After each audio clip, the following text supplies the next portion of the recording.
Hey everyone, this is going to be the hardest story I've ever shared with you. If you've been following my channel, you know I don't usually get this personal, but after everything that's happened, I feel like I need to tell this story. Not just for me, but for anyone out there who might be going through something similar. 6 months ago, my boyfriend's mother looked me straight in the eye during a family therapy session and said, "You're just a scared little girl playing house. It's time to grow up and let that baby go to someone who can actually take care of him." When I tried to defend myself, she actually laughed and said, "Honey, do you really think a judge is going to believe some basement baby fairy tale?" I didn't say a single word. I was 17, exhausted, and honestly, she had me convinced that maybe she was right. Maybe I wasn't good enough to be a mother. That was 6 months ago. This morning I watched her sobbing in her driveway while her husband loaded suitcases into their Mercedes. But I'm getting ahead of myself. Let me start from the beginning, because this story, it's about so much more than just one toxic woman. It's about breaking cycles, finding your voice, and protecting what matters most. My name is Emma, and I'm 19 now, but this story starts when I was 15. My dad, Richard, had me when he was only 18 himself. He never let me forget it either. Growing up, every time something went wrong, if I got a bad grade, if I broke something, if I even just asked for lunch money, he'd look at me with this expression of pure resentment and say, "You know, Emma, I could have been somebody if you hadn't happened." Can you imagine hearing that as a kid? Like every day of your life? I grew up in Phoenix, Arizona, in this little rental house where the air conditioning barely worked and the paint was peeling off the walls. Dad worked double shifts at a shipping warehouse, and when he came home, he'd crack open a Budweiser and just zone out. Sometimes he'd drink until he passed out on the couch watching sports. Other times he'd drink until he got mean.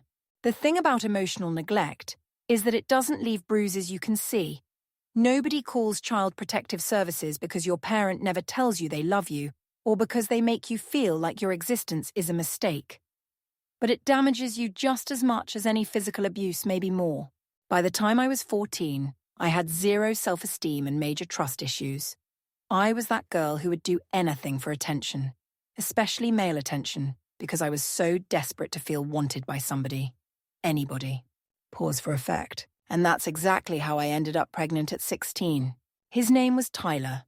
Tall, gorgeous star of the lacrosse team with these incredible blue eyes and a smile that could make you forget your own name. He was 18, a senior, and for some inexplicable reason, he was interested in me, this awkward sophomore with second-hand clothes and a cracked phone screen. We started hanging out in April of my sophomore year. He'd pick me up after school in his Jeep Wrangler. God, I felt so cool riding in that thing. And we'd drive out to this little hiking spot in the desert where we could be alone. Looking back now, I can see all the red flags. How he never wanted to hang out where other people might see us together. How he'd get irritated if I mentioned wanting to go to homecoming or prom. How he'd say things like, "You're so mature for your age, Em. Most girls your age are just so immature." But at the time, I felt like the luckiest girl in the world. The night it happened was in late May. School was almost over, and Tyler said he wanted to celebrate finishing all his AP exams. We drove out to our usual spot, and he'd brought this bottle of wine he'd somehow gotten his hands on. I'd never really drunk before, but I didn't want to seem like a little kid. I don't remember a lot of details about that night, which probably tells you everything you need to know. What I do remember is waking up the next morning in the back seat of his Jeep with my clothes all wrinkled and this awful feeling in the pit of my stomach that something was very, very wrong. Tyler drove me home in complete silence. When I tried to ask him about what happened, he just turned the music up louder. When we pulled into my driveway, he looked at me for a long moment and said, "Em, last night was... Look, I'm graduating in 3 weeks. And I'm going to ASU in the fall. I think it's better if we just keep last night between us, okay?" I stumbled out of that Jeep feeling like my entire world had just shifted underneath my feet. Dad was passed out on the couch. Nothing new there, so I managed to sneak upstairs to my room without him seeing me. Emotional pause. 6 weeks later, I missed my period. I remember standing in the bathroom at a Circle K convenience store, staring at that little pink plus sign and feeling like I was falling through space. I was 16 years old, I had about $40 to my name, and the boy who got me pregnant had made it crystal clear that he wanted nothing to do with me. I considered not telling anyone. Maybe I could just handle it quietly somehow. But I was 16 and terrified and had absolutely no idea what I was doing. After a week of complete panic, I decided to tell the one person who had ever shown me any real kindness. My grandmother. Grandma Rose lived about 20 minutes away in this cute little house in Glendale. She was my mum's mother, and honestly, she was the only connection I had to that whole side of my family since Mom left when I was 3 years old. Dad never liked Grandma Rose, said she was interfering and judgmental, but she was the only person who had ever made me feel genuinely loved. Voice becomes more emotional. When I told her I was pregnant, I expected her to be disappointed, maybe angry. Instead, she just wrapped me up in the biggest hug and said, "Oh, honey, we're going to figure this out together." We talked for hours that day, about my options, about what I wanted, about what was realistic given my situation. In the end, I decided I wanted to keep the baby. I know, 16 and broke, and living with an alcoholic father isn't exactly ideal circumstances for raising a child. But something about that little life growing inside me felt like hope. Like maybe this could be my chance to break the cycle, to love someone the way I'd never been loved. The plan we came up with sounds absolutely insane now, but at the time, it felt like our only option. I would hide the pregnancy for as long as possible, finish my junior year, and then figure out the next steps. Grandma Rose's house was too small for a baby, and Dad would never let me move in with her anyway. So we came up with this crazy idea. I'd keep the baby in our basement. Quick clarification. Before you start calling child services on me, let me explain. Our basement wasn't some horrible dungeon. It was actually pretty nice. Dad had finished it a few years earlier, thinking he might rent it out for extra income. It had its own entrance through a side door, a little bathroom, and a space heater. Grandma Rose and I cleaned it out, brought down a crib that she bought second-hand, and set up everything a baby would need. The plan was that I'd take care of the baby down there in the evenings and at night, and Grandma Rose would watch him during school hours. It wasn't perfect, but we figured it was temporary. Just until I turned 18 and could legally get my own place. Transition to next section. For 7 months, I managed to hide my pregnancy. I wore baggy clothes, told Dad I was going through a grunge phase, and managed to avoid any situation where someone might notice my changing body. Dad was so checked out emotionally that he probably wouldn't have noticed if I'd grown a second head. The hardest part wasn't the physical stuff, although getting bigger while trying to look normal was definitely challenging. The hardest part was the loneliness. I couldn't tell my friends, obviously. I couldn't tell my teachers. I was completely cut off from Tyler, who was off living his best life at Arizona State University, posting Instagram pictures of frat parties and football games like nothing had ever happened. The only people who knew were Grandma Rose and me, and that isolation. It was suffocating. But then everything changed when I went into labor on a freezing cold night in January. I'll never forget that night as long as I live. It was January 15th. I remember because it was exactly 9 months after that night in Tyler's Jeep. I'd been having these weird, crampy feelings all day, but I thought it was just normal pregnancy stuff. I was 17 years old. What did I know about labor? Around 10 p.m., I was in my room pretending to do homework when this pain hit me that was like nothing I'd ever experienced. It felt like someone was trying to turn me inside out. I managed to text Grandma Rose, "I think it's happening." She was at our house in 15 minutes, bless her heart. Dad had already passed out on the couch with an empty beer bottle in his hand, so she was able to sneak me out through the back door without him knowing. We drove to her house where she had everything ready. See, Grandma Rose used to be a labor and delivery nurse before she retired, so she knew what she was doing. She'd also contacted this friend of hers, Mrs. Martinez, who was a retired midwife. Between the two of them, they guided me through the most intense 18 hours of my life. Pause emotional. And then, at 4:47 a.m. on January 16th, my son was born. I named him Austin James. Austin because I'd always loved that name, and James after Grandma Rose's late husband, my grandfather who died before I was born. When they placed him on my chest for the first time, this tiny, perfect little person. God, I can't even describe the feeling. It was like my heart grew 3 sizes in 1 second. He was so small, just under 6 pounds, with this shock of dark hair and these huge dark eyes that seemed to look right into my soul. The moment I held him, I knew with absolute certainty that I would do whatever it took to protect him and give him the life he deserved. Scene transition. The first few weeks were the hardest thing I'd ever done.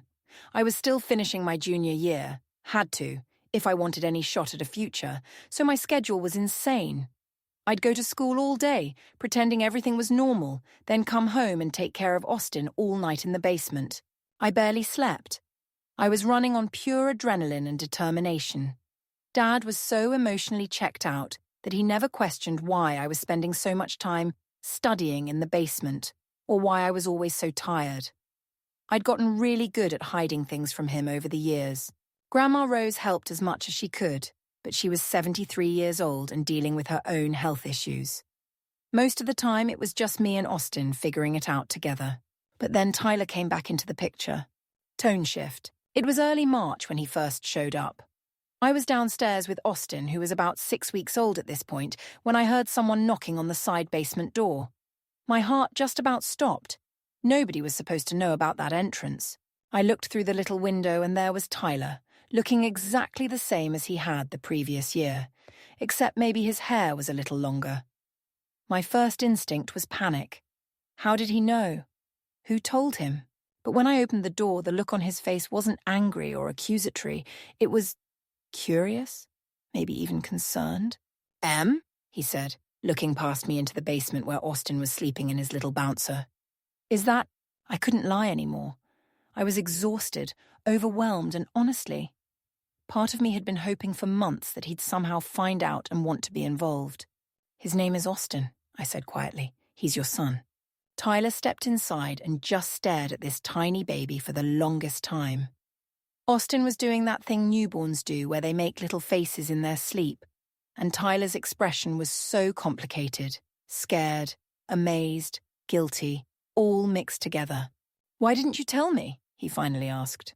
And I just started crying. 6 months of holding everything together, of pretending I was fine, of handling everything alone. It all came pouring out.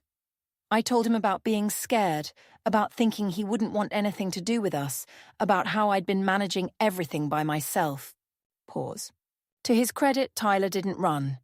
He sat down on the little couch we'd put down there and listened to everything. When Austin woke up and started fussing, Tyler actually asked if he could hold him. Watching this 18-year-old college boy hold his tiny son for the first time, it was beautiful and heartbreaking all at once. You could see the exact moment when reality hit him. This wasn't just some abstract concept anymore. This was his child. What do you need? He asked me. How can I help? And that's how Tyler became part of our secret. He'd come by every few days through that side entrance, bringing diapers and formula and baby clothes. He'd hold Austin while I tried to get a little sleep or catch up on homework. Sometimes he'd just sit there and stare at him, like he couldn't quite believe this little person existed. It wasn't a perfect situation by any means. Tyler was still in college, still figuring out his own life. But he was trying, and after months of handling everything alone, having someone else who cared about Austin felt like a miracle. Building tension. We managed to keep our secret for almost 2 more months. Austin was growing fast, starting to smile and make those adorable baby sounds. I was getting better at managing everything. School, baby, keeping Dad from finding out. I was even starting to feel optimistic about our future. And then the furnace broke. It was a particularly cold night in early April when our heating system just completely died. The whole house was freezing, and Dad was stumbling around trying to find the space heaters we kept in storage. I was upstairs in my room trying to figure out how to keep Austin warm when I heard Dad's footsteps on the basement stairs. My blood went cold. He was looking for the heaters, which I knew were stored in a closet right next to where we'd set up Austin's little nursery area. Dramatic pause. I heard him go down there. Then silence. Then this weird sound that might have been him dropping something. Then footsteps coming back up, but slower this time. When he appeared in the kitchen doorway, he was holding one of Austin's little socks in his hand, and his face was completely white. He looked like he'd seen a ghost. He didn't yell. He didn't scream. He just asked very quietly, "Emma, whose baby is in my house?" And that's when our whole secret world came crashing down. You know those moments in your life where you can feel everything changing, where you know that nothing will ever be the same again? That's what it felt like, standing in our kitchen at 11 o'clock at night, staring at my father who was holding evidence of the secret I'd been keeping for 4 months. I could have lied. Part of me wanted to lie. But looking at him standing there with Austin's tiny sock in his hands, I realized I was exhausted from all the deception. So I told him the truth. "He's mine, Dad. His name is Austin, and he's my son." Pause for dramatic effect. The silence that followed was deafening. Dad just stared at me for what felt like an eternity, and I could literally see him processing this information. His daughter, his irresponsible mistake of a daughter, had been hiding a baby in his house for months. When he finally exploded, it was worse than I'd ever imagined. "Are you out of your goddamn mind, Emma?" he shouted, and I swear the whole house shook. "Are you completely insane? How long has this been going on? How long have you been lying to me?" He was pacing around the kitchen like a caged animal, running his hands through his hair. "I work my arse off to keep a roof over your head, and this is what you do? You bring some random baby into my house without telling me?" "He's not random," I said, trying to keep my voice steady. "He's your grandson." Dad actually laughed, but it wasn't a happy sound. "My grandson? Emma, you're 17 years old. You can barely take care of yourself, and now you think you can raise a baby? In my basement like some kind of... What is this, some teenage fantasy?" That's when I really lost it. "It's not a fantasy," I screamed back at him. "It's real life, Dad. Real life that I've been handling by myself because I knew you'd react exactly like this." "Of course I'm reacting like this. You lied to me for months. You've been keeping a baby in my house without my knowledge or permission." "Where else was I supposed to go?" I shot back. "You've made it crystal clear my entire life that I'm nothing but a burden to you. Did you really think I'd trust you with something this important?" Emotional pause. Dad stopped pacing and looked at me with this expression I'd never seen before.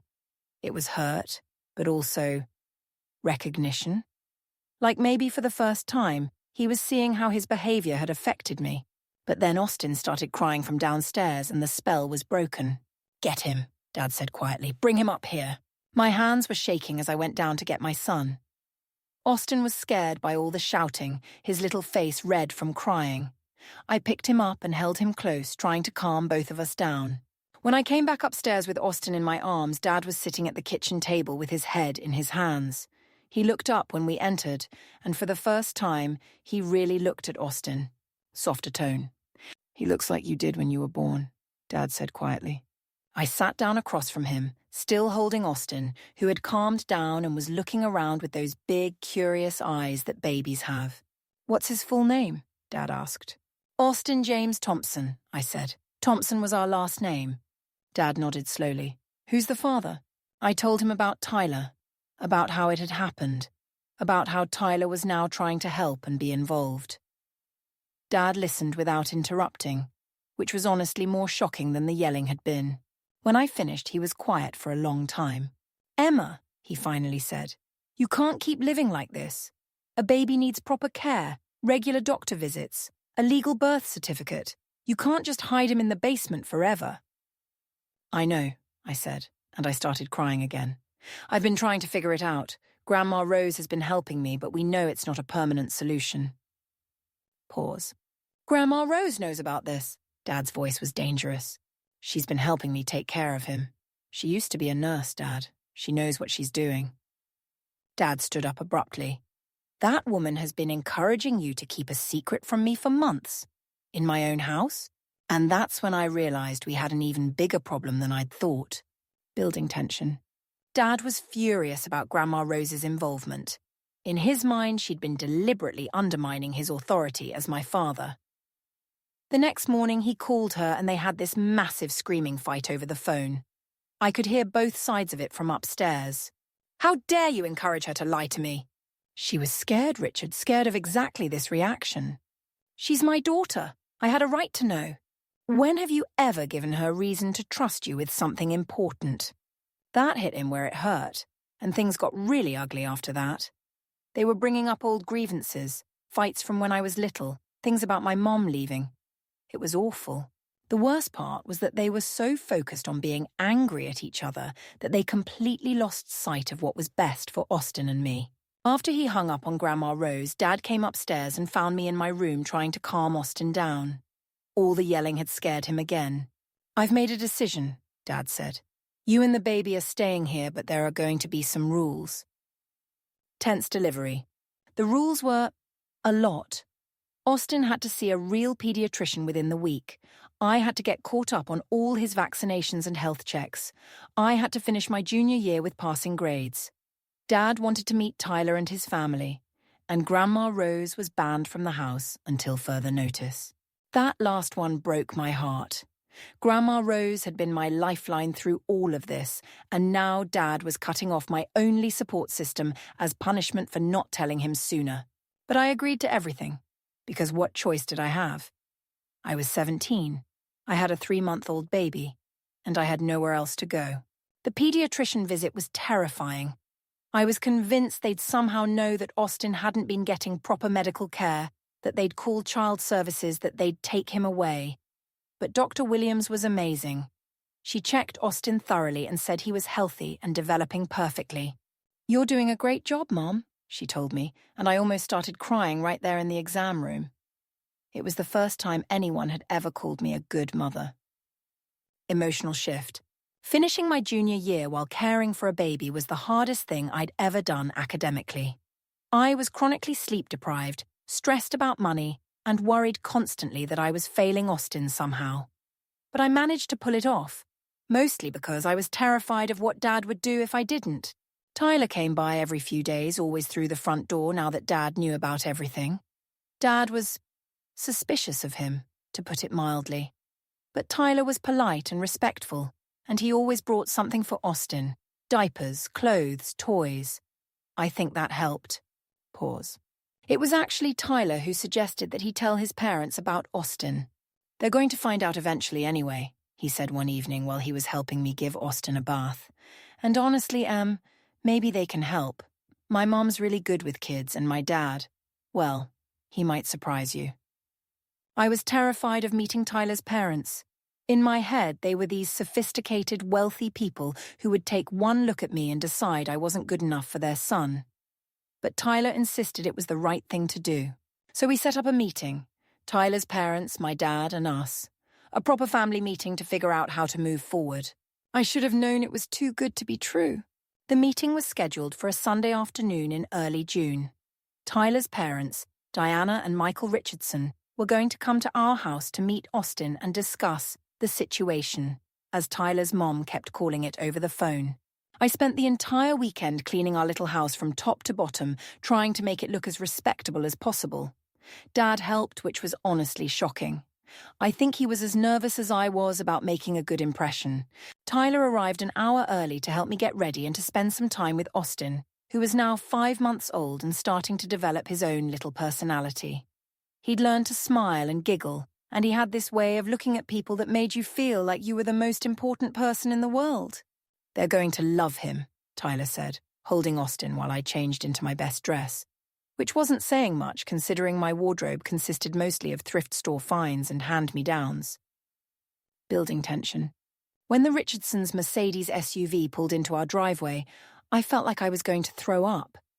Through the window, I could see Diana Richardson checking her appearance in the rearview mirror, and Michael Richardson looking at our little house with an expression I couldn't quite read. Diana was exactly what I'd expected. Perfectly styled blonde hair, expensive clothes, the kind of woman who probably spent more on her monthly manicures than we spent on groceries. Michael was tall and distinguished looking, wearing a polo shirt and khakis like he'd just stepped off a golf course. Tyler answered the door and brought them into our living room, where Dad and I were waiting with Austin. The moment Diana laid eyes on her grandson, something in her face changed completely. "Oh my goodness," she said, her voice suddenly soft and emotional. "Tyler, he's beautiful." She asked if she could hold him, and Austin, who was usually shy around strangers, went to her without any fuss. Within minutes, Diana was completely smitten, talking to Austin in that baby voice that adults use and making him laugh. Michael was more reserved, but I could tell he was interested. He asked practical questions. How big was Austin when he was born? Was he healthy? Was he meeting his developmental milestones? Dad answered most of these questions, and I was grateful because I was too nervous to form coherent sentences. Tone shift. For about an hour, everything went better than I could have hoped. Diana was charming and seemed genuinely interested in getting to know me. She asked about school, about my plans for the future, about how I was managing being such a young mother. She even complimented the house, saying it was cozy and lived in a way that somehow didn't sound condescending. Michael talked with Dad about practical matters, insurance, legal issues, child support. It was clear that the Richardsons had money, and Michael seemed genuinely willing to help financially. I was starting to relax, thinking maybe this could actually work out. And then Diana asked the question that changed everything. "Emma, sweetheart," she said, bouncing Austin on her knee, "have you given any thought to what kind of future you want for this precious baby?" Warning tone. I should have heard the trap in that question, but I was so relieved that she seemed to accept me that I answered honestly. "I want him to have all the opportunities I never had," I said. "I want him to go to college, to see the world, to never have to worry about money or feel like he's not wanted." Diana nodded sympathetically. "Of course you do. Any loving mother would want those things." She paused. "But Emma, can you realistically provide those opportunities for him?" The room suddenly felt very quiet. "What do you mean?" I asked. "Well," Diana continued, still holding Austin, "you're 17 years old. You haven't finished high school yet. You have no job, no income, no prospects for higher education that I can see. You're living in your father's house with no independence or stability." Increasing tension. My dad shifted uncomfortably in his chair. Tyler looked like he wanted to say something but didn't know what. "I'm working on all of that," I said defensively. "I'm finishing school, I'm looking into community college programs, Sweetheart," Diana interrupted gently, "I'm not criticizing you. I'm just being realistic. Raising a child requires more than love. It requires financial stability, educational opportunities, two-parent households, social connections. Things that, frankly, neither you nor Tyler are in a position to provide right now." "What are you suggesting?" Dad asked, and his voice had an edge to it. Diana looked around the room, making eye contact with each of us before settling her gaze back on Austin. "I'm suggesting," she said carefully, "that maybe the most loving thing Emma could do for this baby is consider allowing Tyler and me to raise him. Temporarily, of course, just until Emma finishes growing up and getting her life established." Dramatic pause. The silence that followed was deafening. I felt like I'd been slapped. "You want me to give up my baby?" I managed to say. "Not give up," Diana said quickly. "Never give up. Think of it as a different arrangement. Tyler is Austin's father. I'm his grandmother. We have the resources to give him everything he needs. The best schools, travel opportunities, college funds, stable home environment. And of course, you'd be part of his life. We'd make sure of that." "Absolutely not," Dad said before I could respond. "Emma is Austin's mother. End of discussion." Diana's perfectly composed expression didn't change, but something cold flickered in her eyes. "Richard, I understand your protective instincts," she said, "but surely you want what's best for your grandson. Surely you can see that a teenage mother with no resources isn't ideal." Building to climax. That's when Tyler finally spoke up. "Mom, stop," he said firmly. "Austin belongs with Emma. She's his mother, and she's doing a great job." Diana turned to look at her son with surprise. "Tyler, honey, be realistic. You're not ready to be a father. Emma's not ready to be a mother. This baby deserves better than teenage parents who are still figuring out their own lives." "Maybe you should go," Dad said, standing up. "Actually, I think we should discuss this more," Michael said, speaking for the first time in a while. "Diana might be onto something. We could provide financial support for Emma's education, help her get established, but in the meantime, you'd have my grandson," Dad said. "Thanks, but no thanks." Peak tension. Diana stood up, still holding Austin, and for a terrifying moment I thought she wasn't going to give him back.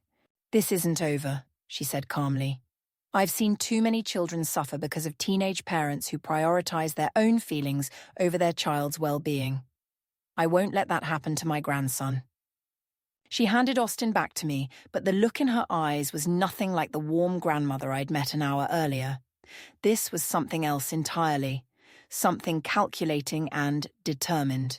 "Thank you for having us," Michael said politely, as if we'd just had a pleasant social visit instead of a barely contained confrontation. "We'll be in touch." After they left, the four of us, me, Dad, Tyler, and Austin, sat in stunned silence. "I'm sorry," Tyler said finally. "I had no idea she was going to suggest something like that." "Your mother just threatened to take my baby," I said, and my voice was shaking. "She didn't threaten anything," Tyler protested. She was trying to help in her own way." Dad and I both stared at him.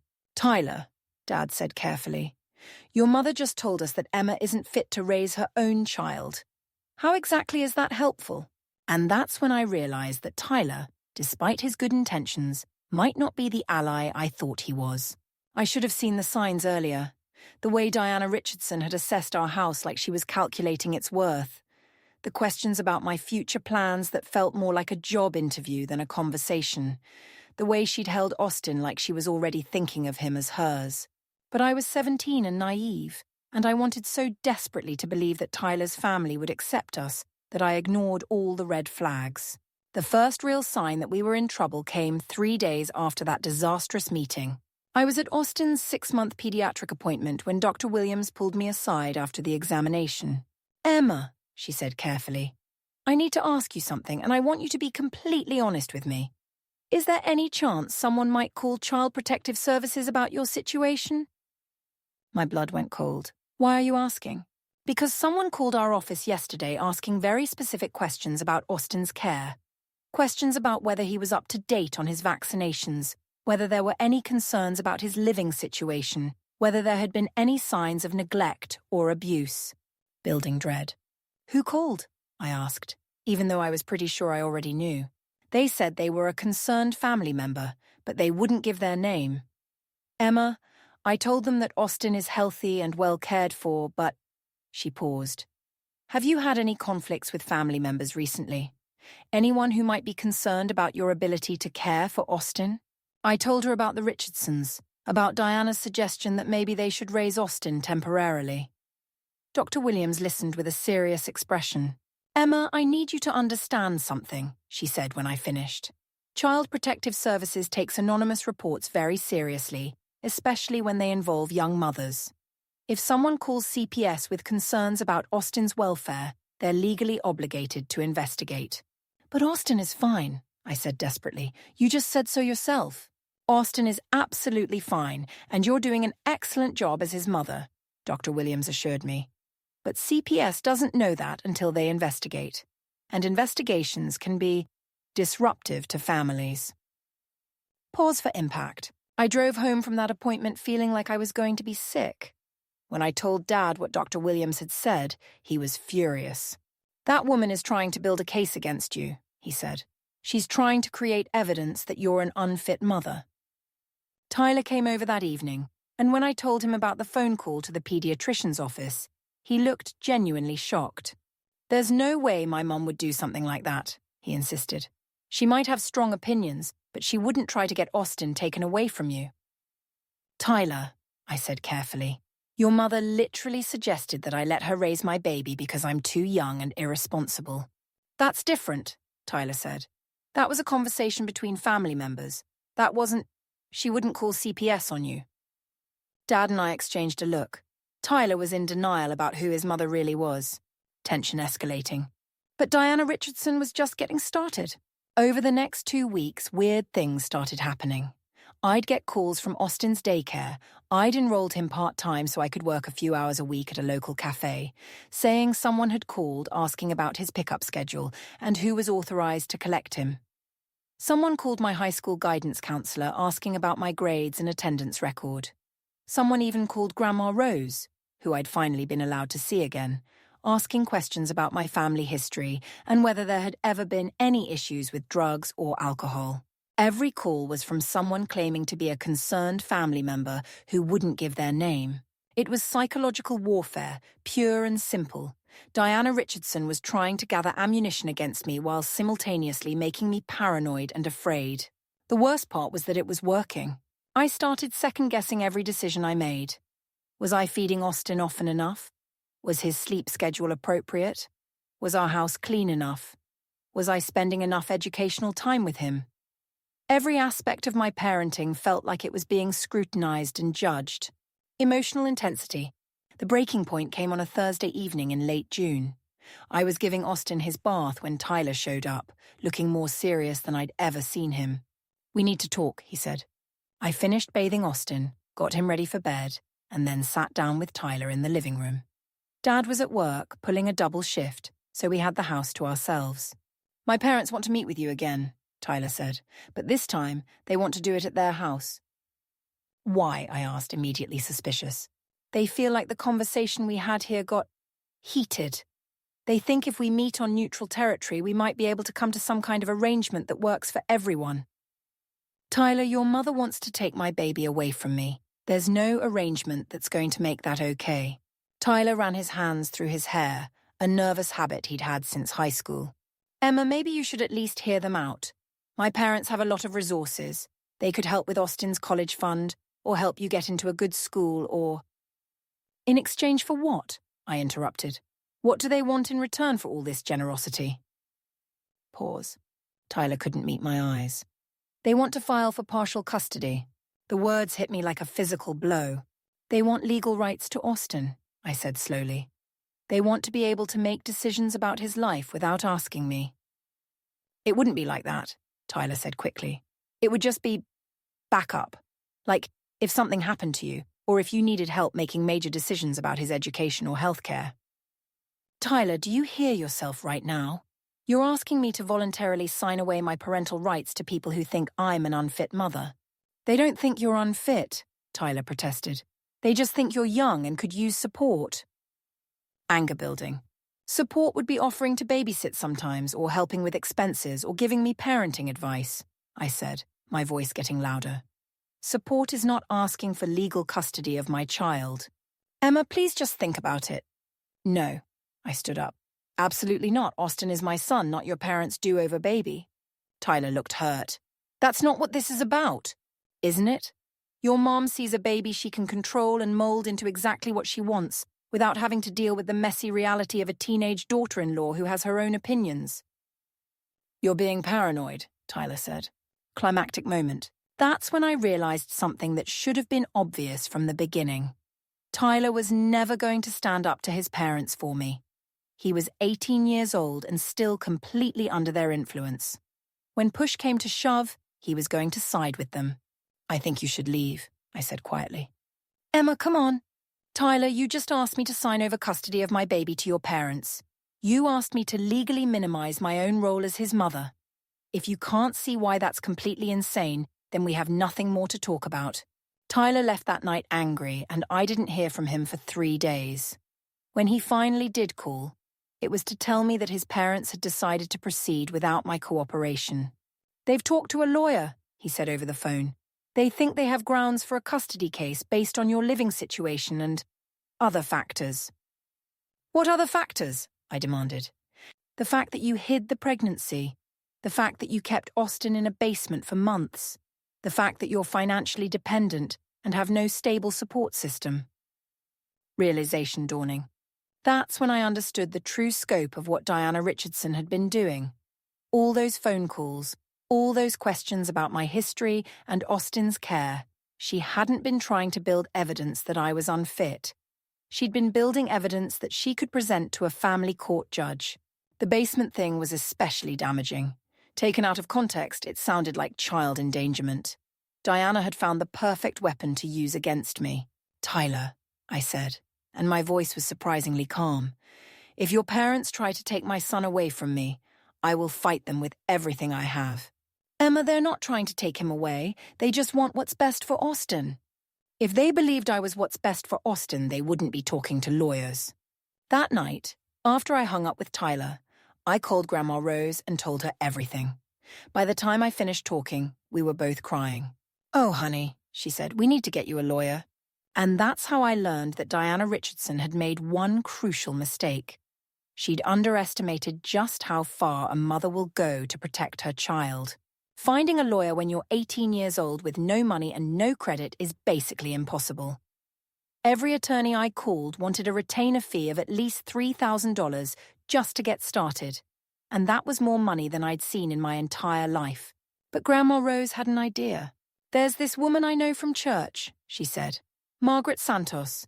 She used to be a family court judge before she went into private practice. She's expensive, but she also does some pro bono work for mothers in difficult situations."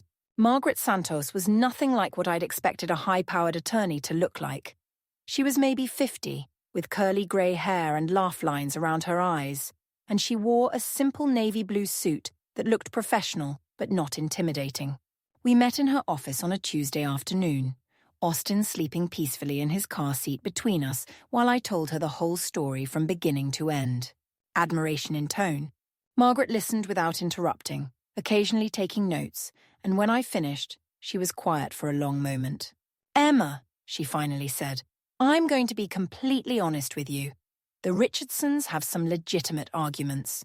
The fact that you concealed the pregnancy and birth, combined with the unconventional living arrangement in the basement, could be seen as concerning by a family court judge."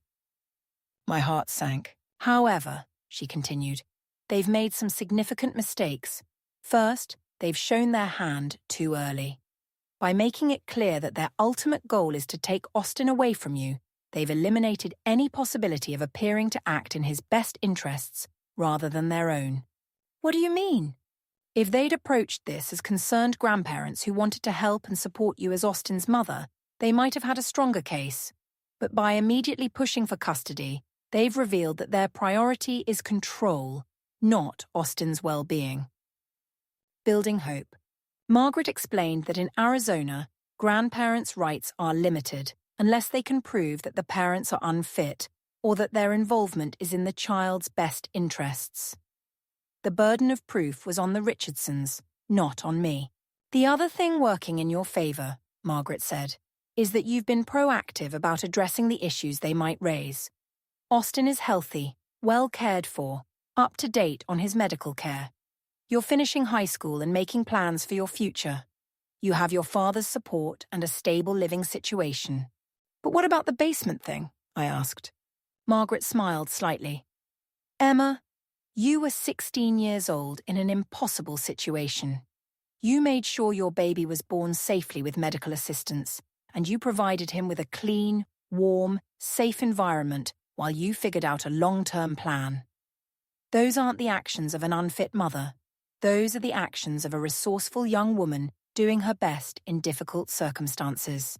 For the first time in weeks, I felt like maybe this wasn't hopeless. Tactical discussion.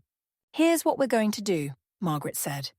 "First, we're going to document everything. I want you to write down every interaction you've had with the Richardsons, every phone call, every conversation. I also want you to keep detailed records of Austin's care, feeding schedules, doctor visits, developmental milestones." She also wanted character references from people who could speak to my parenting abilities. Dr. Williams, Austin's daycare provider, even my former teachers who could testify about my responsibility and maturity. "The goal," Margaret explained, "is to paint a picture of a young woman who made a mistake but has taken responsibility for it and is doing everything in her power to provide a good life for her child." Tension building. But before we could implement any of Margaret's strategies, the Richardsons made their next move. It was a Friday morning in early July when the social worker showed up at our door. "Ms. Thompson, I'm Sarah Chen from Child Protective Services. We've received some concerns about the welfare of a minor child at this address." My worst nightmare was happening. Detailed scene. Sarah Chen was probably in her 30s, professional but not unkind. She explained that someone had filed a report alleging that Austin was living in an unsafe environment and that I might be an unfit mother. "I need to speak with you about Austin's living situation and see the home environment," she said. Dad had taken the day off work specifically because Margaret had warned us this might happen. He was calm and polite as he invited Sarah in and offered her coffee. I brought Austin down from upstairs where he'd been napping. At 8 months old, he was starting to crawl and babble, and he was honestly the happiest, most social baby you'd ever meet. He smiled at Sarah immediately and reached out to grab her pen, which made her laugh. Building suspense. Sarah spent about 2 hours at our house. She looked at Austin's room, checked our refrigerator and cabinets to make sure we had appropriate food, and asked detailed questions about Austin's routine and medical care. She also asked about the basement situation. "I understand that Austin spent his first few months living in the basement," she said. I was terrified to answer, but Margaret had prepared me for this question. "Yes," I said. I was 16 and scared, and I thought that was the best option available to me at the time. As soon as my father found out about Austin, we immediately moved him upstairs and made sure he had proper medical care. "Can you show me the basement area where he was staying?" Moment of truth. Dad and I took Sarah downstairs. We'd left everything exactly as it had been. The crib, the space heater, the little chest of drawers where we'd kept Austin's clothes. It looked like exactly what it was. A makeshift nursery created by someone who was doing her best with limited resources. "It's clean," Sarah observed. "Warm, good ventilation, separate entrance." She made notes on her clipboard. Not ideal, obviously, but not dangerous.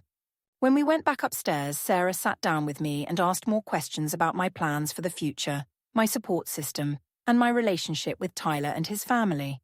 "Ms. Thompson, I have to ask, have you had any conflicts with Austin's paternal grandparents?" Crucial moment. I looked at Dad, who nodded encouragingly. "Yes," I said. "Tyler's mother has suggested that she and her husband should raise Austin because she thinks I'm too young and irresponsible. She's asked for partial custody and has been investigating my background without my knowledge." Sarah made more notes. "Are you saying you believe the Richardsons filed this report?" "I don't have proof," I said carefully, "but the timing is suspicious. They told us they were consulting with a lawyer, and now this." Resolution building. After Sarah finished her interview and examination, she sat down with Dad and me to explain what would happen next. "I need to complete my investigation, which will include interviewing Austin's pediatrician and daycare provider, as well as speaking with the complainants," she said. "Based on what I've seen today, I don't have immediate concerns about Austin's safety or well-being." "What does that mean exactly?" Dad asked. "It means Austin can remain in your care while I complete my investigation. However, I will need to make follow-up visits, and if any new concerns arise, that could change." After Sarah left, I called Margaret immediately. "This is actually good news," Margaret said when I told her about the visit. "It sounds like the social worker wasn't overly concerned, and the fact that she's investigating the complainants as well means she's doing a thorough job rather than just accepting the report at face value." Turning point. But the best news came 2 days later when Sarah called to schedule a follow-up appointment. "Ms. Thompson, I've completed the initial phase of my investigation," she said. "I spoke with Dr. Williams, who gave you glowing reviews as a mother. I also spoke with Austin's daycare provider, who said he's one of the happiest, most well-adjusted babies in her care." "What about the people who filed the report?" I asked. There was a pause. "I did speak with them. Without going into details, I can tell you that their concerns seem to be based more on personal disagreements with your parenting choices than on actual evidence of neglect or abuse." That's when I knew we'd won the first battle. Sarah's final report concluded that while my living situation wasn't ideal, there was no evidence that Austin was in danger or being neglected. She recommended some resources for young mothers and suggested that I continue working toward greater independence, but she closed the case without any further action. Margaret was thrilled when I called to tell her. "Emma, this is huge," she said. "The Richardsons just lost their strongest weapon. If they try to pursue custody now, we can point to this CPS investigation and show that an impartial professional found no concerns about your parenting." But Diana Richardson wasn't done fighting yet. After we survived the CPS investigation, I thought maybe the Richardsons would back down. I thought they'd realize that their attempt to paint me as an unfit mother had failed and that they'd have to accept me as part of Austin's life. I severely underestimated Diana Richardson's determination to get what she wanted. The next phase of her campaign was more subtle but far more devastating. Instead of attacking me directly, she started working on Tyler. Psychological manipulation. Tyler had been distant since the CPS thing, clearly uncomfortable with how far his parents had escalated the situation. But Diana is nothing if not strategic. She started planting seeds of doubt in Tyler's mind about our relationship and our future. "Tyler, honey," she'd say during their family dinners that I was notably not invited to, "do you really think this is the life you want? You're 19 years old. You should be focusing on your education, dating, experiencing life. Instead, you're tied down to a teenage mother and all her drama." Tyler would come see Austin after these dinners, and I could tell something was changing in him. He was pulling away, becoming more critical of me, questioning decisions I made about Austin's care. "Why did you choose that daycare?" he'd ask. "Don't you think Austin would benefit from more educational activities? Are you sure you're feeding him the right foods?" Relationship deteriorating. The worst part was that Diana was offering Tyler an out that probably looked pretty appealing to a 19-year-old college student. She'd set up a college fund for Austin and was encouraging Tyler to focus on his studies while she helped with the baby. "You can still be Austin's father," she'd tell him, "but let me handle the day-to-day care while Emma figures out her life. This way, everyone wins." It was brilliant, honestly. She was positioning herself as the reasonable solution to a complicated problem while making me look like the obstacle to Austin's well-being. Growing isolation. By August, Tyler was spending less and less time with us.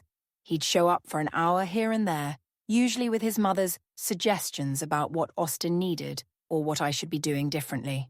"Mom thinks Austin should be sleeping in his own room," he said one evening. "He is sleeping in his own room," I replied, confused. "He's been in his own room since he was 3 months old." "I mean, like, not in your house. Mom thinks he needs his own space away from all the stress of your living situation." "Tyler, what are you talking about? Austin is 9 months old. He needs to be with his mother. But what if he stayed with my parents sometimes? Just for a few nights here and there to give you a break?" Realization. That's when I understood what Diana was really doing. She wasn't trying to win a custody battle in court anymore. She was trying to win it through attrition. If she could convince Tyler that I needed help, and if she could gradually take over more and more of Austin's care, she could establish a pattern that would support a future custody claim. "No," I said firmly. "Austin stays with me." "Emma, be reasonable." "I am being reasonable. Austin is my son, not your mother's patient. She doesn't get to decide what's best for him." Tyler looked frustrated. "She's just trying to help. She has experience with children, and she has resources we don't have. Tyler, your mother called child services on me. She tried to have my baby taken away. How is that helping?" Painful truth. That's when Tyler said something that revealed just how effectively Diana had been manipulating him. "Maybe," he said quietly. "Maybe that wasn't such a bad thing. Maybe it was good that someone was looking out for Austin's interests." I stared at him, genuinely shocked. "You think your mother was right to call CPS on me?" "I think," Tyler said slowly, "that maybe we all need to consider what's really best for Austin, even if it's not what we want." And that's when I realized that I'd already lost Tyler to his mother's influence. Strategic response. But here's the thing about being a mother. It makes you stronger than you ever thought possible. Diana Richardson could manipulate her son. She could try to isolate me. She could use her money and resources to make my life difficult.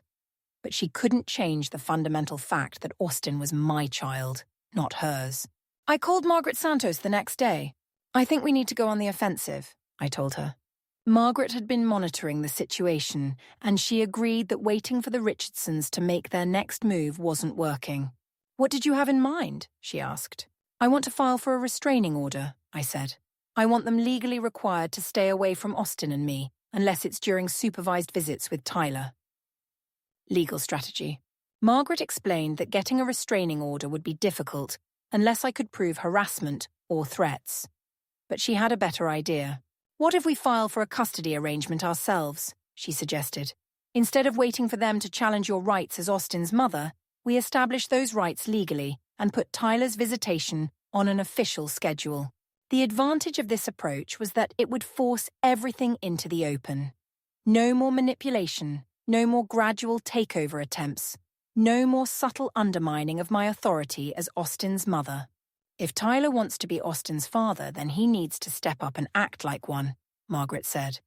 And if his parents want to be grandparents, they need to respect your role as the mother. Confrontation preparation.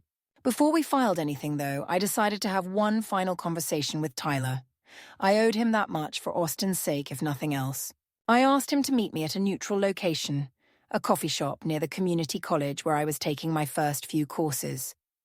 I left Austin with Dad, figuring this conversation would go better without him there as a distraction. Tyler showed up 15 minutes late, which was becoming typical for him lately. He looked tired, stressed, and honestly a little irritated to be there. "What's so important that it couldn't wait?" he asked, not even bothering with a greeting. Final ultimatum. "Tyler, I need to know where you stand," I said without preamble. "Are you Austin's father, or are you your mother's son?" "What kind of question is that?" "It's a simple question.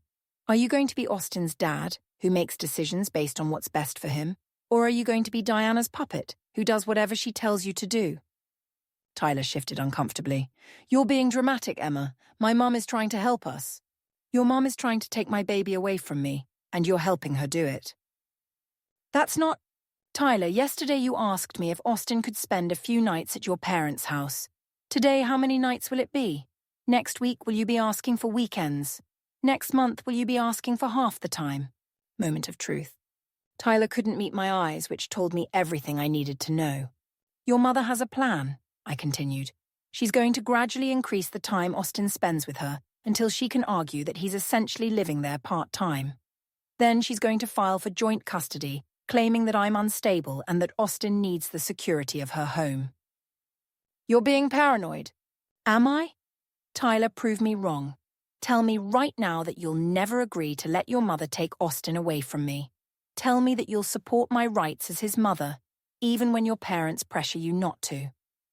Tyler was quiet for a long time. When he finally looked up at me, there was something sad and resigned in his expression. "Emma, I want what's best for Austin," he said. "And you think what's best for Austin is for your mother to raise him instead of me." "I think," Tyler said carefully, "that Austin deserves every advantage in life, and my parents can provide advantages that we can't." Final decision. That's when I knew it was over. Not just my relationship with Tyler, but any hope that we could co-parent effectively while his mother was pulling the strings. "Okay," I said, standing up from the table. "Then you've made your choice." "Emma, wait." "No, Tyler. You've chosen your mother over your son's mother. You've chosen her money and resources over supporting the family we created together. You've made it clear that you think I'm not good enough for Austin." "That's not what I said." "It's what you meant." I picked up my purse. "Tyler, I hope you're happy with your decision, because you're going to have to live with it for the rest of Austin's life." I walked out of that coffee shop knowing that the next time I saw Tyler, it would be in a courtroom. The day after my conversation with Tyler, Margaret and I filed a formal petition for sole custody of Austin, with Tyler's parental rights limited to supervised visitation. I know that sounds harsh, but Margaret explained that in custody cases, you have to ask for everything you want because you're probably not going to get it all. If I asked for sole custody, I might get primary custody with Tyler having regular visitation. If I asked for primary custody to start with, I might end up with shared custody, which is exactly what Diana Richardson wanted. "We're going to force them to show their cards," Margaret explained. "Either Tyler is going to step up and fight for his rights as Austin's father, independent of his mother's influence, or he's going to let her fight this battle for him. If it's the latter, then we have a strong argument that he's not mature enough to have unsupervised parental rights." Escalation. The Richardson family's response to our filing was swift and overwhelming. Within 48 hours, they had retained one of Phoenix's most expensive family law firms. Their lawyer, David Hartman, was the kind of attorney who charged $800 an hour and had never lost a high-profile custody case. Margaret and I were definitely outgunned in terms of resources, but Margaret had something that Hartman didn't. She knew family court inside and out, and she genuinely cared about protecting Austin's best interests rather than just winning for her client. Strategy revealed. The Richardsons' legal strategy became clear when we received their counter-petition. They were asking for joint custody, with Tyler as the primary custodial parent and the Richardsons as his support system. It was clever. Instead of directly challenging my fitness as a mother, they were arguing that Tyler, as Austin's father, should have equal rights, and that he needed his parents' help to exercise those rights effectively. They're trying to make this about Tyler's parental rights instead of their desire for control, Margaret explained. It's harder to argue against a father wanting custody of his child than against grandparents trying to take that child away from his mother. But Margaret had anticipated this strategy, and she had a plan to counter it. Evidence gathering. Emma, I need you to think carefully about every interaction you've had with the Richardsons, Margaret said. Every conversation, every suggestion they made, every time they tried to undermine your authority as Austin's mother. We're going to establish a pattern of interference and manipulation. We put together a timeline of events. Diana's initial suggestion that she should raise Austin, the anonymous calls to Austin's pediatrician and daycare, the CPS report, which we were pretty sure came from them, Tyler's gradual distancing from me and Austin, Diana's attempts to establish overnight visits. What we're going to argue, Margaret said, is that the Richardsons have been systematically trying to alienate Austin from his mother, and that Tyler has been their willing accomplice in this effort, preparing for battle. But building our case was only half the battle. We also had to prepare for what the Richardsons' lawyer would throw at us. Margaret warned me that Hartman would try to paint me as unstable, immature, and unable to provide for Austin's future needs. He'd bring up the basement situation, my age, my financial dependence on my father, and probably try to suggest that I was vindictive and trying to keep Austin away from his father out of spite. You need to be prepared to have every decision you've ever made as a mother questioned and criticized, Margaret told me. But remember, you don't have to be perfect to be a good mother. You just have to be doing your best for Austin. Deposition drama. The first major confrontation came during depositions. In a deposition, you're asked questions under oath by the opposing lawyer, and your answers can be used as evidence in court. David Hartman was everything I'd expected. Impeccably dressed, smooth-talking, and absolutely ruthless. Ms. Thompson, he began, you were 16 years old when you became pregnant, correct? Yes. And you concealed this pregnancy from Austin's father for several months? Yes. In fact, you gave birth without informing Tyler that he had become a father. Is that correct? Yes. Under attack. Hartman spent 2 hours dissecting every choice I'd made since becoming pregnant. Why didn't I tell Tyler immediately? Why didn't I seek proper prenatal care? Why did I think it was appropriate to keep a baby in a basement? Why was I now trying to limit Tyler's access to his son? Margaret had prepared me for most of these questions, but it was still brutal to have my entire life laid out and criticized like that. The worst moment came when Hartman asked about my relationship with my own mother. Ms. Thompson, isn't it true that your mother abandoned you when you were a toddler? My mother left when I was 3, yes. And isn't it true that you've had no contact with her since then? That's correct. So you yourself grew up without a mother, yet you're trying to deny Austin the benefit of having a strong grandmother figure in his life. Fighting back. That's when I realized what Hartman was really trying to do. He was suggesting that because I'd grown up without a mother, I didn't understand the value of extended family support, and that Diana Richardson could fill that maternal role for Austin. Mr. Hartman, I said, Diana Richardson is not Austin's mother. I am. And unlike my mother, I'm not going anywhere. But you are trying to prevent Austin from having a relationship with his father's family, aren't you? I'm trying to prevent Austin's father's family from taking him away from me, I replied. There's a difference. Tyler's deposition. Tyler's deposition was even more revealing. Under Hartman's questioning, it became clear just how much his mother had been coaching him. He testified that he believed Austin would benefit from spending more time at his parents' house because they had educational resources and stability that our situation lacked. He said he was concerned about my emotional maturity and my ability to make good decisions for Austin's future. But under Margaret's cross-examination, Tyler's true feelings, and his mother's influence, became more apparent. Tyler, when you say Emma lacks emotional maturity, can you give me specific examples of poor decisions she's made regarding Austin's care? Well, she's very protective of him. Like, she doesn't like to let other people help with his care. You mean she doesn't like to let your mother take over his care? I wouldn't put it that way. Tyler, has your mother ever suggested that she should have legal custody of Austin? She's mentioned that it might be better for Austin if he had more stability. That's not what I asked. Has she specifically suggested that she should have legal custody? Truth emerges. Tyler couldn't lie under oath, so he had to admit that yes, his mother had repeatedly suggested that she and Michael should have custody of Austin, at least temporarily. Margaret also got Tyler to admit that most of his recent concerns about my parenting had been brought to his attention by his mother, and that he'd been spending less time with Austin because Diana had been encouraging him to focus on school instead. Tyler, in your opinion, who would be the primary caregiver if Austin were to live with you at your parents' house? Tyler hesitated. Well, I'd be at school most of the time. So your mother would be the primary caregiver? She'd be helping, yes. In fact, your mother would essentially be raising Austin while you continued with your college education, isn't that correct? Case building. By the time depositions were finished, Margaret had established several key points. Tyler was not prepared to be a primary custodial parent and was relying entirely on his mother's support. Diana Richardson had been actively undermining my authority as Austin's mother.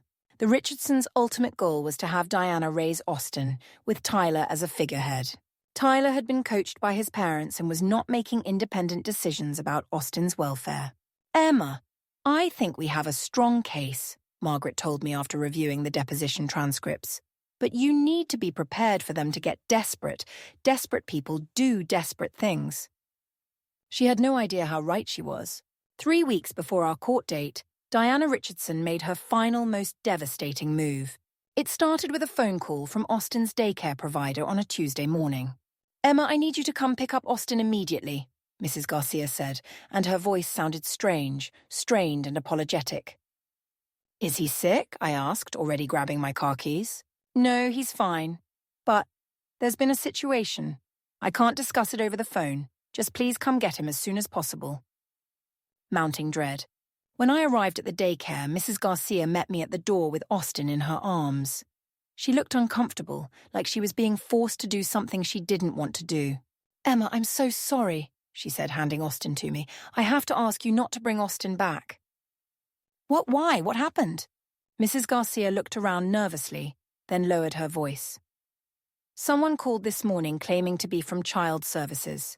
They said there was an ongoing investigation and that Austin might be a flight risk. They suggested I shouldn't allow him to leave with you today. My blood turned to ice.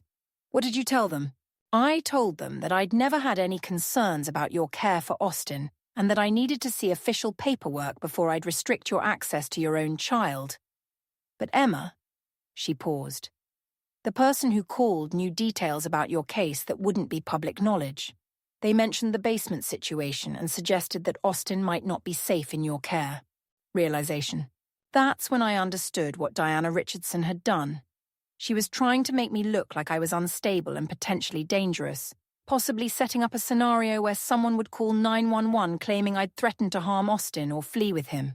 I thanked Mrs. Garcia and drove straight home, my hands shaking on the steering wheel.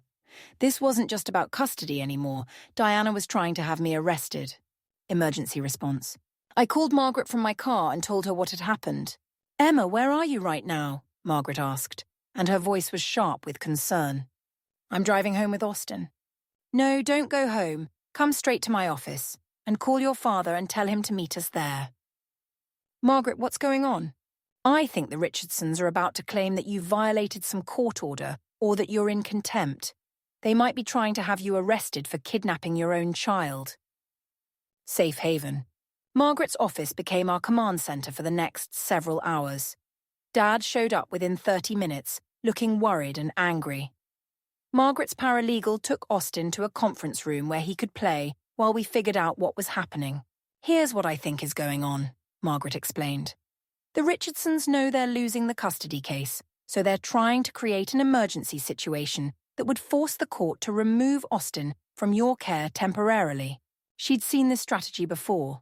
The idea was to manufacture a crisis, a claim that the child was in immediate danger, that would trigger emergency custody provisions. Even if the claims were eventually proven false, the child would be in the grandparents' care while the investigation was ongoing. The phone call to the daycare was probably just the beginning, Margaret said. I wouldn't be surprised if they're planning to claim you've made threats or that you're planning to flee the state with Austin. Proactive defense. Margaret immediately filed an emergency motion with the court, documenting the suspicious phone call to the daycare and requesting protection from harassment. She also contacted the police to let them know that false reports might be made about me. But Diana Richardson's next move was even more calculated than we'd anticipated. The trap springs.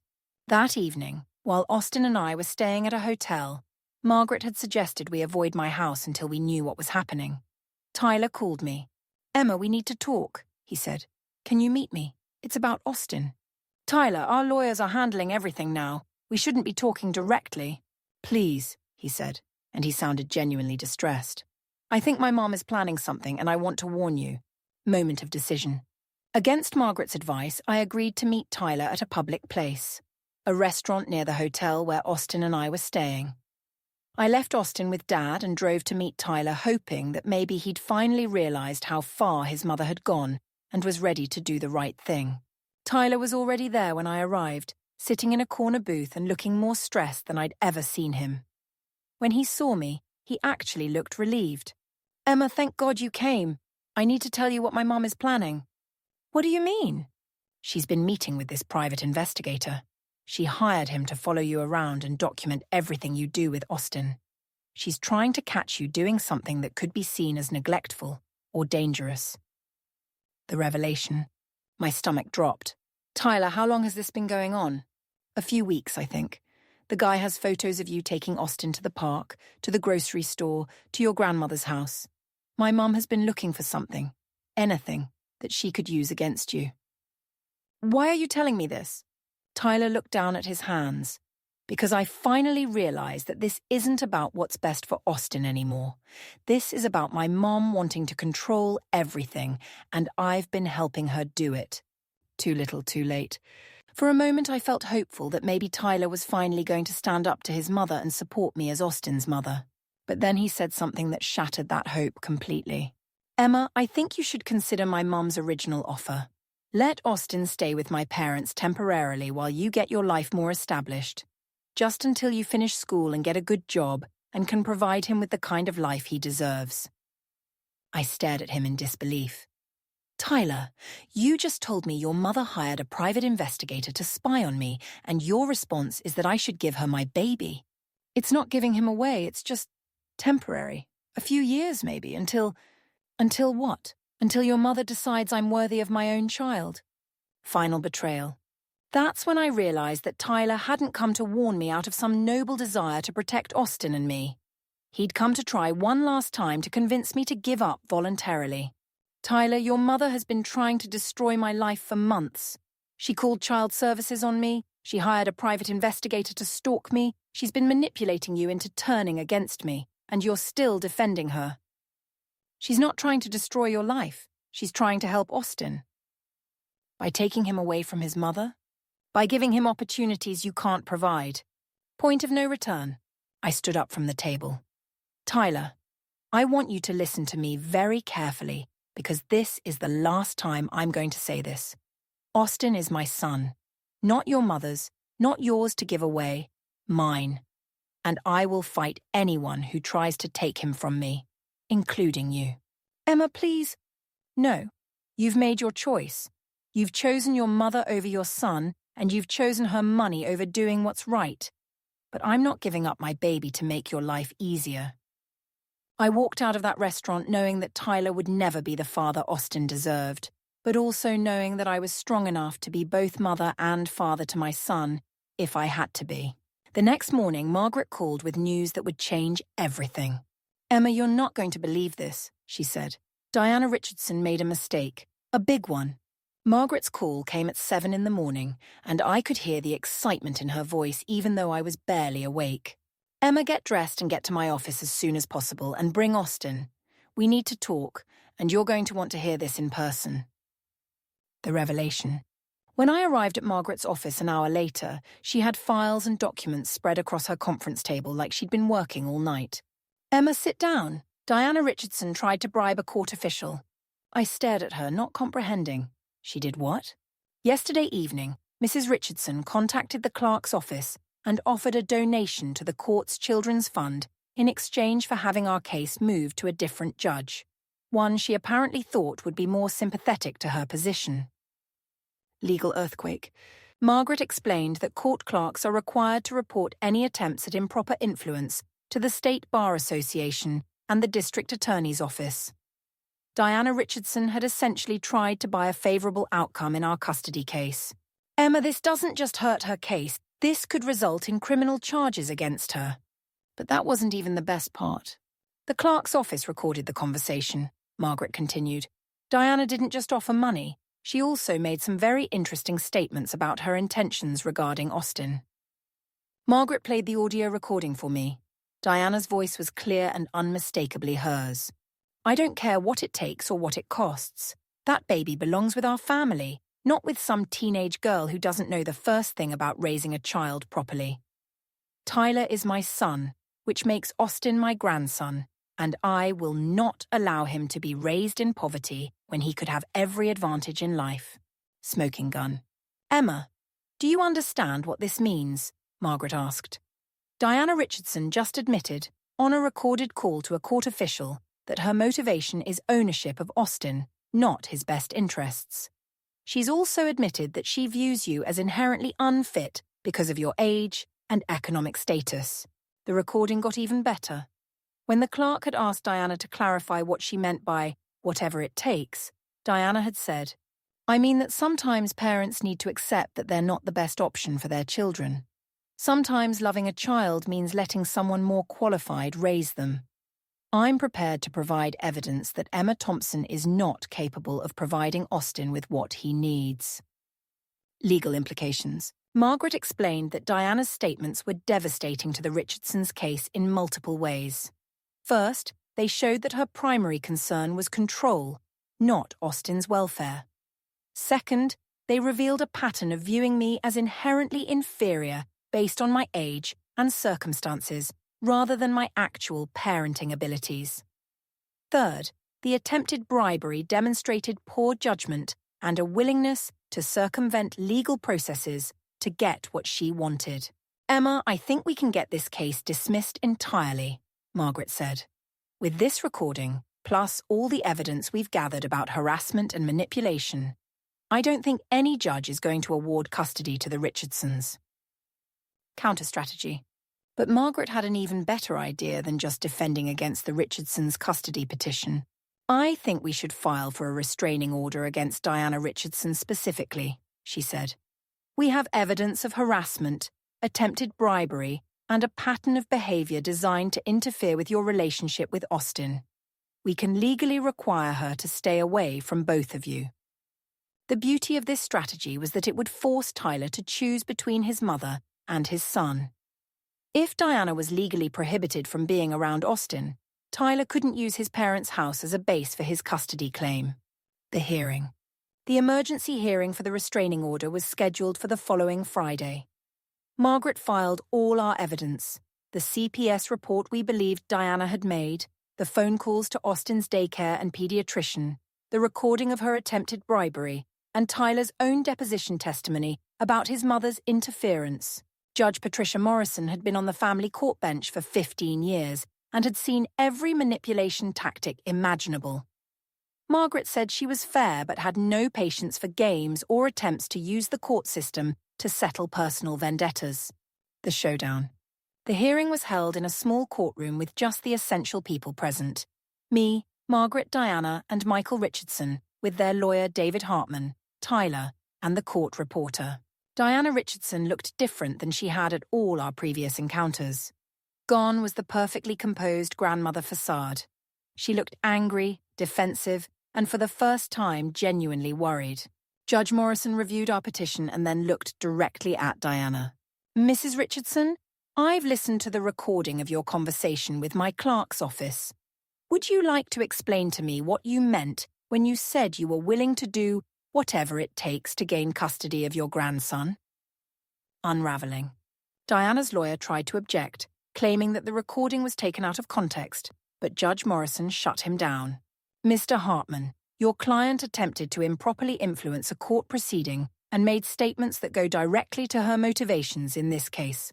I'm going to hear her explanation. Diana stood up and tried to give some explanation about how she was just trying to ensure Austin had the best possible life, but Judge Morrison wasn't buying it. Mrs. Richardson, you offered money to have this case moved to a different judge. That's not parental concern. That's attempted corruption of judicial proceedings. And your statements about Ms. Thompson being unfit because of her age and economic status suggest that your motivations are based on prejudice rather than the child's best interests. Tyler's choice. Then Judge Morrison did something unexpected. She addressed Tyler directly. Mr. Richardson, you are Austin's father, and you have rights as such. But I need to understand something. Are you seeking custody of your son because you want to be his primary caregiver, or because your mother wants to be his primary caregiver? Tyler looked at his mother, then at me, then back at the judge. For a moment I thought he might actually tell the truth. Your Honor, I want what's best for Austin, he said. That's not what I asked, Mr. Richardson. I asked whether you personally want to be Austin's primary caregiver, or whether your mother wants to be his primary caregiver. Tyler was quiet for a long time. Then, finally, he said something that surprised everyone in the room. Your Honor, I think Austin's best interests would be served by remaining with his mother. I'm not ready to be a primary custodial parent, and I don't think my mother should be making decisions about Austin's life without Emma's input. Diana Richardson's face went white. David Hartman looked like he wanted to throttle his client's son, and I felt like I could breathe for the first time in months. Judge Morrison granted the restraining order immediately. Diana Richardson was prohibited from contacting me or Austin directly, from interfering with Austin's care or education, and from being present during Tyler's visitation without court supervision. She also dismissed the Richardsons' custody petition entirely, ruling that their actions demonstrated a pattern of attempting to undermine my parental authority rather than supporting Austin's best interests. Ms. Thompson, Judge Morrison said as she concluded the hearing, you are Austin's mother, and nothing I've seen suggests that you're anything other than a devoted and capable parent. I hope you'll allow Mr. Richardson to maintain a relationship with his son, but that relationship will be on your terms, not his mother's. Walking out of that courthouse with Austin in my arms, knowing that Diana Richardson could never again threaten to take him away, was the most liberating moment of my life. But the story wasn't over yet. 2 weeks after the court hearing, something happened that I never expected. Tyler's father, Michael Richardson, called me.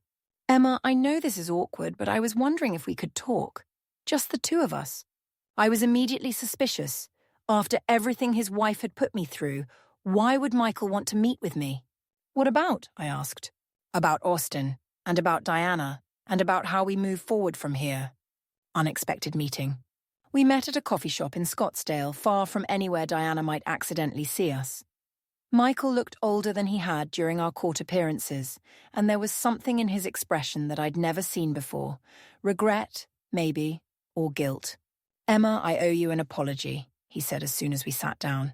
Diana has always been a very strong-willed woman, but what she did to you was wrong. I should have stopped her. Why didn't you? I asked. Michael was quiet for a moment, stirring sugar into his coffee. Because she convinced me that she was protecting Austin. She has this way of presenting her arguments that makes them seem so logical, so reasonable. She made me believe that you were too young, too unstable, that Austin would be better off with us. Truth-telling. But then I listened to that recording of her call to the court clerk, Michael continued, and I realized that this was never about Austin's welfare. This was about Diana wanting to raise another child, wanting to have control over something. He paused. Emma, Diana and I had trouble having children. Tyler was our miracle baby, and when he grew up and moved out, Diana felt lost. When Austin was born, it was like she saw a second chance at motherhood. Understanding motivation. This explained so much about Diana's behavior. It wasn't just that she thought I was unfit.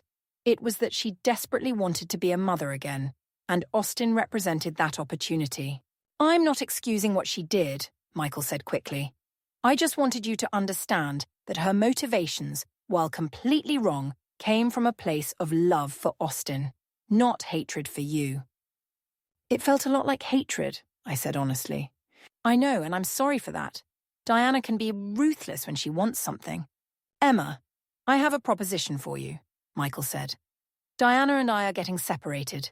She's going to stay with her sister in California for a while, and I'm going to stay in Phoenix. I'd like to maintain a relationship with Austin as his grandfather, but I want to do it properly this time.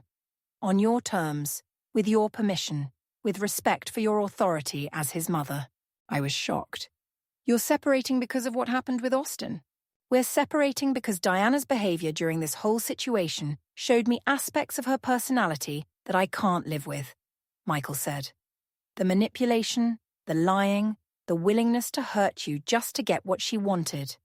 That's not the woman I married, and it's not the kind of person I want around my grandson." Michael's proposal was simple. He wanted to be Austin's grandfather, but he wanted to earn that privilege by proving that he could respect my role as Austin's mother. He suggested starting with occasional supervised visits and seeing how things went. "I don't want anything from you, Emma," he said. "I don't want custody or legal rights or decision-making authority. I just want to know my grandson, and I want him to know me." It was such a stark contrast to Diana's demands and manipulations that I almost didn't know how to respond. "Can I think about it?" I asked. "Of course, take all the time you need." But the most surprising change came from Tyler himself. A month after the court hearing, he showed up at our house on a Saturday morning, looking nervous and carrying a wrapped present. "Emma, can we talk? I brought something for Austin." Austin was now 13 months old, walking everywhere and getting into everything. When he saw Tyler, he smiled and reached out to be picked up, which broke my heart a little. Despite everything that had happened, Austin still recognized his father. "Emma, I owe you the biggest apology of my life," Tyler said after we'd settled in the living room with Austin playing between us. "I let my mother manipulate me into thinking that I knew what was best for Austin better than you did. I let her convince me that you weren't good enough, that Austin deserved better than what you could provide." "Tyler!" "No, let me finish. I watched you raise our son for over a year while I was off playing college student and pretending that being a father was something I could do part-time. You've been the one getting up with him at night, taking him to doctor appointments, teaching him to walk, dealing with his tantrums. You've been his parent and I don't know what I've been." Tyler told me that after the court hearing, he'd had a long conversation with his father about what it really meant to be a parent. Michael had been brutally honest about Tyler's lack of involvement and maturity. "Dad asked me if I'd ever changed a diaper without being asked," Tyler said. "If I'd ever taken Austin to the doctor by myself. If I'd ever been the one to comfort him when he was sick or scared. The answer to all of those questions was no." "You were in school," I said, trying to be fair. "That's an excuse, not a reason. Plenty of people manage to be students and parents at the same time. I chose to let you handle all the hard parts while I showed up for the fun stuff." Tyler's proposal was different from his father's, but equally surprising. He wanted to start over, not as Austin's father figure, but as someone learning to be Austin's father. "I want to start at the beginning," he said. "I want you to teach me how to take care of Austin properly. I want to earn his trust and your trust. I want to prove that I can be the father he deserves, not just when it's convenient for me." He'd also made a practical decision that showed real maturity. He was transferring to Arizona State University's downtown campus so he could be closer to Austin and take night classes while working during the day. "I found a job at a logistics company," he said. "It's not glamorous, but it pays well and has good insurance. I want to start contributing to Austin's expenses and building a college fund for him." I was skeptical, honestly. Tyler had let me down so many times that I wasn't sure I could trust this new version of him. But I also knew that Austin deserved to have a relationship with his father if Tyler was genuinely committed to being a good dad. "We'll start slow," I told him. "You can come over a couple of times a week for a few hours. You can learn his routine, help with his care, spend time with him. But Tyler, if you disappear again, if you let someone else influence your decisions about Austin, that's it. I won't put him through that confusion again." "I understand," Tyler said. "Emma, I know I don't deserve another chance, but I'm grateful that you're willing to give me one." Over the next several months, we slowly built a new kind of family dynamic. Tyler kept his word about learning to be a real father. He learned to change diapers, prepare bottles, read bedtime stories, and handle the unglamorous parts of parenting. Michael became a loving grandfather who respected boundaries and never tried to undermine my decisions.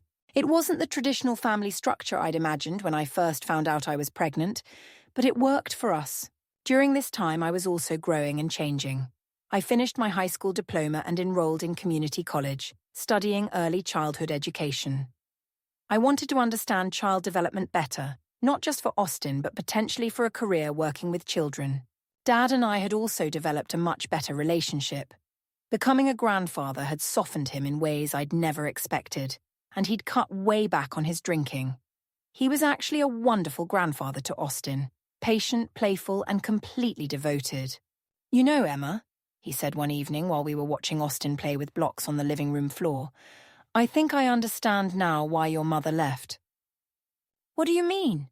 I was so angry about having a baby so young, so resentful about the way it changed my life, that I never stopped to appreciate what I had. I was so focused on what I'd lost that I couldn't see what I'd gained. Dad's insight made me realize something important. We were breaking a cycle. My dad had resented me for changing his life, but I was grateful for the way Austin had changed mine. Dad had been emotionally distant, but I was determined to be present and engaged with Austin. Dad had used alcohol to cope with stress, but I was learning healthier ways to handle challenges. Austin would grow up knowing he was wanted and loved, not just by me, but by a whole network of people who were committed to his well-being. But just when I thought we'd found our equilibrium, life threw us another curveball. One evening in late October, as I was getting Austin ready for bed, there was a knock at our front door.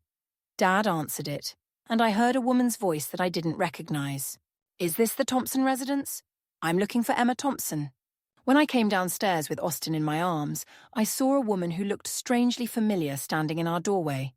She was maybe 40, with dark hair and eyes that looked exactly like mine. "Emma," she said, her voice shaking slightly, "I'm Mary. I'm your mother." And that's how, at 19 years old with a toddler of my own, I came face to face with the woman who had abandoned me 16 years earlier. You know those moments when your entire world shifts, when you realize that everything you thought you knew about your life might be wrong? Standing in our doorway, looking at this woman who shared my eyes and my nose but was essentially a complete stranger, I felt like I was falling through space again. "You're my what?" I managed to say, even though I'd heard her perfectly the first time. "I'm Mary Thompson. I was Mary Patterson when you were born. I'm your mother." Dad appeared behind me, and the expression on his face when he saw Mary was complicated. Surprised, angry, maybe a little afraid. "What are you doing here, Mary?" he asked, and his voice was carefully controlled. "I came to meet my daughter," Mary said simply, "and my grandson." Austin, who was getting sleepy, reached out toward this new person with the curiosity that toddlers have about everyone. Mary's face softened immediately when she saw him. "He's beautiful, Emma. He looks just like you did when you were his age." We all stood there in this weird standoff for a moment before Dad finally invited Mary inside. Austin and I sat on the couch while Mary and Dad took the chairs, and the tension in the room was thick enough to cut. "Why now?" I asked. "Why are you here now after 16 years? Mary looked down at her hands. "Because I heard about what you've been going through with Tyler's family, and because I realized that if I didn't come now, I might never get the chance to know you." "How did you hear about Tyler's family?" Dad asked suspiciously. "Rose called me. Your grandmother," Mary said to me. "She's been keeping in touch with me over the years, letting me know how you were doing. When she told me about the custody battle and everything you were dealing with, I couldn't stay away anymore. I was shocked that Grandma Rose had been in contact with my mother all these years and had never told me. But I was also starting to understand that the adults in my life had been keeping secrets from me to protect me, or at least to protect me from what they thought would hurt me. "Why did you leave?" I asked Mary directly. "And don't give me some sugar-coated version. I want the truth." Mary glanced at Dad, who nodded slightly. "I was 19 when you were born, Emma. 19 and completely unprepared for motherhood. Your father and I weren't married. We weren't even in a committed relationship. When I found out I was pregnant, I was terrified." As Mary told her story, I realized how similar our situations had been. She'd been young, scared, and facing parenthood with a partner who wasn't ready to be a parent either. "Your father tried, Emma. He really did. But we were both so young and we had no idea what we were doing. We fought constantly, about money, about childcare, about what was best for you. And I was dealing with what I now know was postpartum depression, though nobody called it that back then." "So you just left?" I said, and I couldn't keep the anger out of my voice. "I thought," Mary said carefully, "that you would be better off without me. I was convinced that I was a terrible mother, that I was damaging you by being depressed and anxious all the time. I thought Richard could give you stability that I couldn't provide." Dad shifted uncomfortably in his chair. "Mary, tell her the whole truth." Mary looked at him with an expression I couldn't read. "Richard, I don't think—" "She deserves to know everything, especially given what she's been through recently." Mary was quiet for a long moment, then looked directly at me. "Emma, your father and I had some very serious problems. He was drinking heavily back then, and when he drank, he became volatile." "Volatile how?" I asked, though I was starting to suspect I knew the answer. "He never hurt you," Mary said quickly. "Never. But he hurt me. And I was afraid that if I stayed, things would get worse." The room went completely silent. Dad looked like he wanted to disappear, and I felt like I was seeing my entire childhood through a different lens. "Dad," I said, looking at him. "I hit her, Emma," Dad said quietly. "Twice. I was drunk both times, and I have no excuse for it. When Mary left, I thought it was because she didn't want to be tied down with a baby. I didn't realize until years later that she was afraid of me." This revelation reframed everything I thought I knew about my parents and my childhood. My mother hadn't left because she didn't want me. She'd left because she was afraid and thought it was the only way to protect herself and me. "Why didn't you come back later?" I asked Mary. "When I was older, when you could have explained." "Because your father had legal custody, and because I was afraid he wouldn't let me see you. And honestly, because the longer I stayed away, the harder it became to imagine trying to build a relationship with you. What would I say? How would I explain where I'd been?" Austin had fallen asleep in my arms during this conversation, and I looked down at his peaceful little face while trying to process everything I'd just learned. "Mary," I said finally, "I appreciate you coming here and telling me the truth, but you need to understand that I don't really know how I feel about any of this. You've been a stranger to me for my entire life, and now suddenly you want to be my mother." "I don't expect to be your mother," Mary said. "I know I gave up that right a long time ago. I just want a chance to know you, if you're willing." Over the next few months, Mary and I slowly built a relationship, not as mother and daughter, but as two adults trying to understand each other. She told me about her life over the past 16 years, how she'd gone to therapy, gotten an education, built a career in social work. "Ironic, isn't it?" she said during one of our coffee dates. "I became a social worker because I wanted to help other young mothers in crisis. I guess I was trying to make up for not being able to help myself when I was in crisis." I told her about my life, about raising Austin, about the challenges I'd faced, and the dreams I had for the future. She listened without judgment and offered advice only when I asked for it. The most surprising development was watching Dad and Mary navigate being around each other again. There was still tension and hurt between them, but there was also a kind of mutual understanding that hadn't existed when they were young. "We were kids trying to raise a kid," Dad said to me one evening after Mary had left from one of her visits. "Neither one of us knew what we were doing, and we both made mistakes. But Emma, I want you to know that having you was never a mistake. You were the best thing that ever happened to me, even if it took me too long to realize it. Looking back on everything that had happened, the custody battle, the family secrets, the painful revelations, I realized that Austin had been the catalyst for all of us to confront our past and make changes for the better. Tyler had grown up and learned to be a real father. Dad had addressed his drinking and his anger issues. Mary had found the courage to reach out and try to repair our relationship. Michael had stood up to Diana and prioritized Austin's well-being over keeping peace in his marriage. And me. I'd learned that being a good mother doesn't require being perfect. It requires being present, being honest, and being willing to fight for your child when necessary. As I'm recording this video, Austin is now 3 years old. He's funny and smart and curious about everything. Tyler picks him up from daycare 3 days a week and has him overnight on weekends. Michael is Grandpa Mike, who takes Austin to the zoo and teaches him about dinosaurs. Mary is Miss Mary for now, and she's slowly becoming a part of our extended family. Dad is the most devoted grandfather you could imagine, and Grandma Rose gets to be the great-grandmother she always wanted to be. Diana Richardson? She moved to California and hasn't contacted us since the court hearing. Tyler says she sends birthday cards and Christmas presents, but she's made no attempt to have a relationship with Austin. Tyler thinks she's probably better off focusing on her own healing rather than trying to insert herself into Austin's life. If there's one thing I want people to take away from this story, it's this. Trust your instincts as a parent. When someone tells you that you're not good enough for your own child, when they try to convince you that someone else could do a better job of raising your baby, when they make you question your own worth as a mother, that's not love. That's control. Real love supports you as a parent. Real love offers to help without trying to take over. Real love respects your authority as your child's mother or father. Austin will grow up knowing his whole story, age appropriately, of course. He'll know that his mum was young when he was born, but that she fought for him every single day. He'll know that his dad needed time to grow up, but that he loves Austin deeply. He'll know that families come in all shapes and sizes, and that what matters isn't having a perfect family, but having a loving one. And he'll know that no matter what challenges life throws at us, we'll face them together. That's our story. It's messy and complicated and definitely not what I imagined my life would look like when I was 16 and scared and hiding in a basement with my newborn baby.